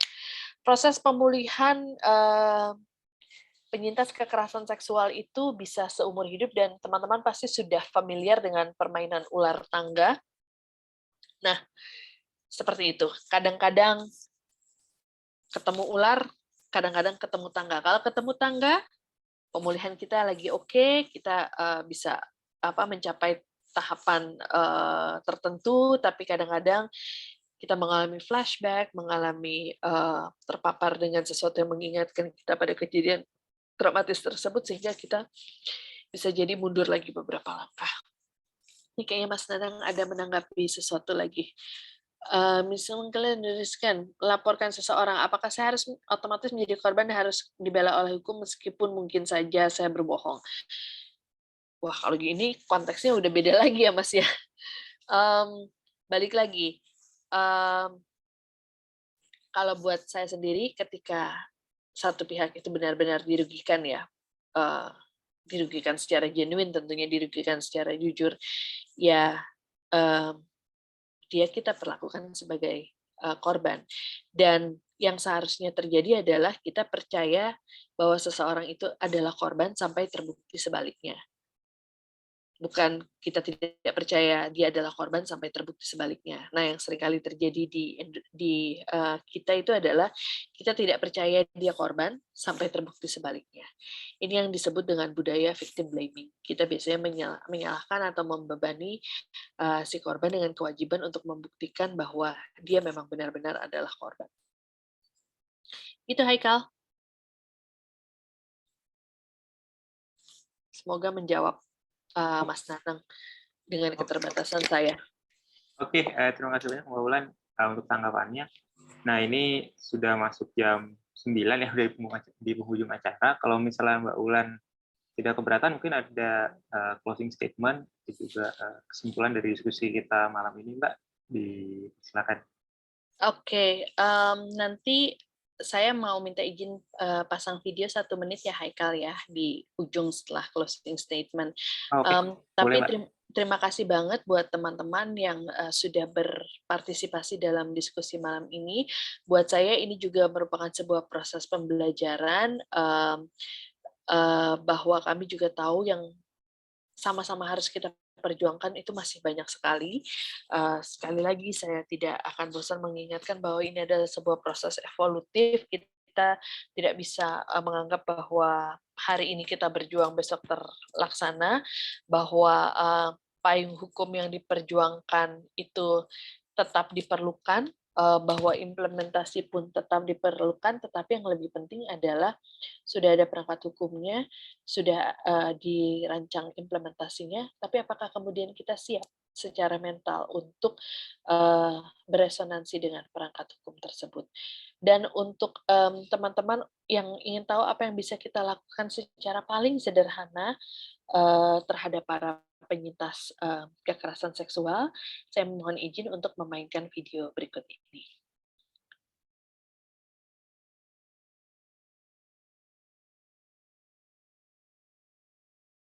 Sebentar.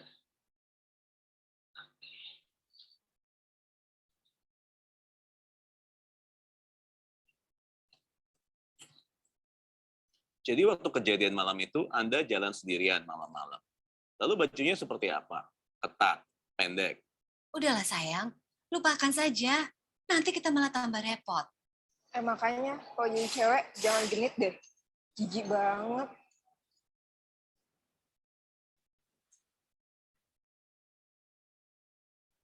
Cantik. Ini sama abang aja.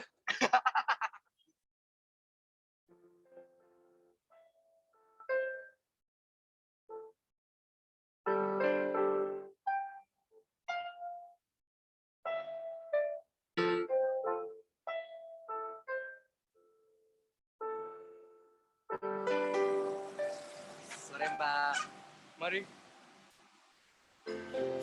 Kalau butuh temen, lo bisa kok hubungin gue akan selalu ada buat lo. Nah, ini bukan salahmu. Kalau kamu mau cerita, Mama ada di sini. Mbak, kami mengerti ini berat untuk Mbak. Dan kami akan membantu.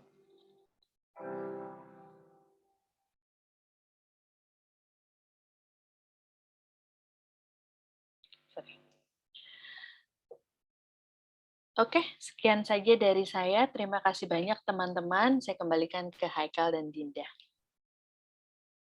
Oke, terima kasih banyak Mbak Wulan sudah bersedia jadi pembicara dan juga materi diskusi surat kebebasan pada malam hari ini.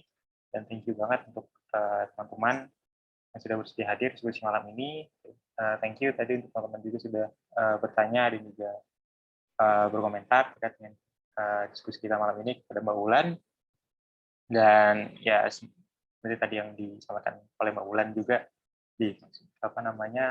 semoga kita juga bisa menyelesaikan masalah besar ini, dan semoga Indonesia bisa bersih someday dari segala bentuk kekerasan seksual. Thank you banget Mbak Wulan sekali lagi, dan thank you banget teman-teman. Dan kita di Suara Kebebasan biasanya sebelum closing statement, sebelum berakhir kita ada sesi foto bareng. Jadi kalau misalnya ada teman-teman yang nggak keberatan boleh nyalain kamera. Tapi kalau misalnya lagi berhalangan ya nggak apa-apa juga. Ya, silakan. Oke, 1, 2, 3. Sekali lagi. 1, 2, 3. Oke, thank you banget untuk teman-teman, untuk Mbak Wulan, dan juga untuk teman-teman sudah hadir diskusi pada malam hari ini. Ini diskusi Suara Kebebasan, forum kebebasan yang terakhir untuk tahun ini ya, sudah penghujung tahun. Dan thank you banget juga Mbak Wulan dari teman-teman dari Tentara Sinta dan juga teman-teman aktivis yang sudah bersedia meluangkan waktu dan juga tenaga untuk mengadvokasi isu yang sangat penting ini, dan semoga bisa kita hapuskan hopefully dalam jangka waktu yang secepat-cepatnya. Tapi ya kalau itu mungkin nggak realistis, someday pasti akan bisa kita hapuskan segala bentuk kekerasan seksual di Indonesia. Thank you banget Mbak Wulan, dan thank you banget teman-teman. Selamat Natal dan Tahun Baru. Dan sampai jumpa nanti di diskusi Suara Kebebasan tahun depan, bulan Januari. Dan segala diskusi kita pasti akan kita infokan juga di medsos kita, ada di suarakebebasan.id di Facebook, terus juga @Suara Kebebasan di Instagram, @bebas.id di Twitter, dan juga kita juga ada line official account yang masih aktif di suarakebebasan.id. Dan thank you banget teman-teman, dan semoga di tahun depan bisa jadi tahun yang lebih baik daripada tahun yang sekarang. Terima kasih banyak. Dan sampai jumpa. Thank you. Mbak Wulan, terima kasih banyak. Haikal, terima kasih. Terima kasih Mas Usep, terima kasih Haikal. Thank you Bu, semua teman-teman, thank you Kang Usep, Mas Nanang, dan teman-teman semua. Istirahat, sehat-sehat semua. Thank you, Din. Izin pamit ya. Bye. Yeah, have a good weekend, Bu. Bye. You too.